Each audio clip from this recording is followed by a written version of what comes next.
بسم اللہ الرحمن الرحیم۔ صحیح بخاری حدیث نمبر 1091۔ سالم نے عبداللہ بن عمر سے خبر دی، آپ نے فرمایا کہ میں نے رسول اللہ صلی اللہ علیہ وآلہ وسلم کو دیکھا جب سفر میں چلنے کی جلدی ہوتی تو آپ صلی اللہ علیہ وآلہ وسلم مغرب کی نماز دیر سے پڑھتے، یہاں تک کہ مغرب اور عشاء ایک ساتھ ملا کر پڑھتے۔ سالم نے کہا کہ عبداللہ بن عمر کو بھی جب سفر میں جلدی ہوتی تو اسی طرح کرتے۔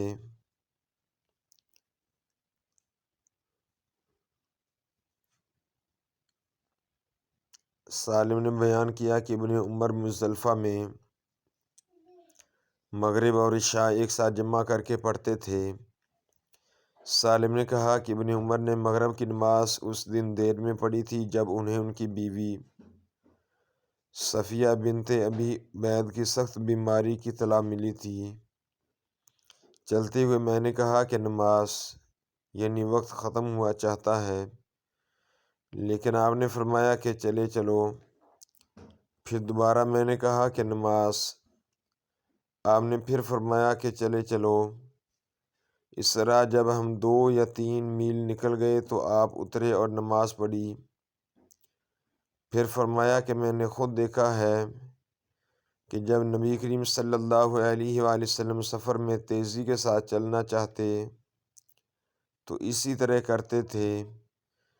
عبداللہ بن عمر نے یہ بھی فرمایا کہ میں نے خود دیکھا کہ جب نبی کریم صلی اللہ علیہ وآلہ وسلم منزل مقصود تک جلدی پہنچنا چاہتے تو پہلے مغرب کی تکبیر کہلواتے اور آپ اس کی 3 رکعت پڑھا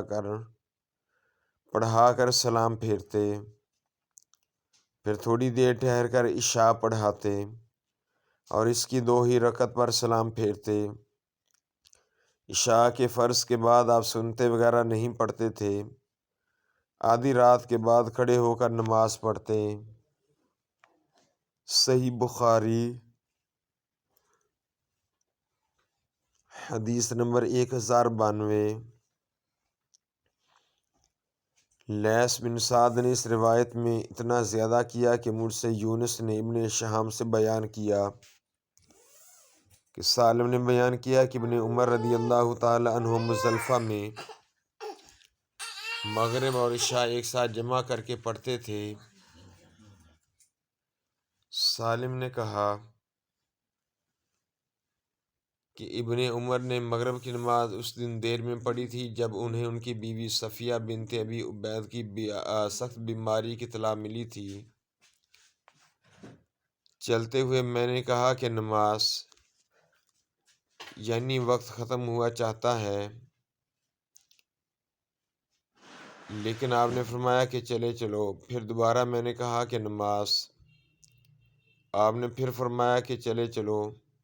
اسی طرح جب ہم 2 یا 3 میل نکل گئے تو آپ اترے اور نماز پڑھی۔ پھر فرمایا کہ میں نے خود دیکھا ہے کہ نبی کریم صلی اللہ علیہ وسلم سفر میں تیزی کے ساتھ چلنا چاہتے تو اسی طرح کرتے تھے۔ عبداللہ بن عمر نے یہ بھی فرمایا کہ میں نے خود دیکھا ہے کہ جب نبی کریم صلی اللہ علیہ وسلم منزل مقصود تک جلدی پہنچنا چاہتے تو پہلے مغرب کی تکبیر کہلواتے اور آپ اس کی 3 رکعت پڑھا کر سلام پھیرتے، پھر تھوڑی دیر ٹھہر کر عشاء پڑھاتے اور اس کی 2 ہی رکعت پر سلام پھیرتے۔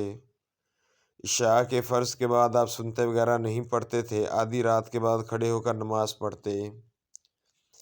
صحیح بخاری حدیث نمبر 1093۔ عبداللہ بن عامر اور ان سے ان کے باپ نے کہا کہ میں نے رسول اللہ صلی اللہ علیہ وسلم کو دیکھا کہ اونٹنی پر نماز پڑھتے رہتے خواہ اس کا منہ کسی طرف ہو۔ صحیح بخاری حدیث نمبر 1094۔ جابر بن عبداللہ نے انہیں خبر دی کہ نبی کریم صلی اللہ علیہ وسلم نفل نماز اپنی اونٹنی پر غیر قبلہ کی طرف منہ کر کے بھی پڑھتے تھے۔ صحیح بخاری حدیث نمبر 1095۔ موسیٰ بن عقبہ نے بیان کیا، ان سے نافع نے بیان کیا، انہوں نے کہا کہ ابن عمر نفل نماز سواری پر پڑھتے تھے، اسی طرح وطر بھی، اور فرماتے کہ نبی کریم صلی اللہ علیہ وسلم بھی ایسا کرتے تھے۔